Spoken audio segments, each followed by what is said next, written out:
Sesi persekolahan Penggal 2 tahun 2026 akan start pada 7 Jun hingga 27 Ogos 2026 untuk kumpulan A untuk Sekolah Negeri Kedah, Kelantan dan Terengganu. Kumpulan B bermula pada 8 Jun hingga 28 Ogos 2026 untuk sekolah negeri lain selain daripada 3 negeri tadi. Cuti untuk Penggal 2 akan start 28 Ogos hingga 5 September 2026 untuk kumpulan A. Untuk kumpulan B, cuti start 29 Ogos hingga 6 September 2026. Habis cuti, kumpulan A kena naik sekolah balik start 6 September hingga 3 Disember 2026.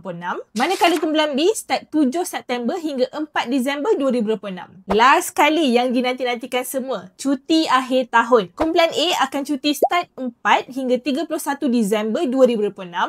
Kumpulan B pula start 5 hingga 31 Disember 2026. Jangan lupa save video ni, senang nak plan persediaan masuk sekolah dan aktiviti waktu cuti nanti. Kami share info bas macam ni setiap hari. Follow x1.my kalau tak nak terlepas.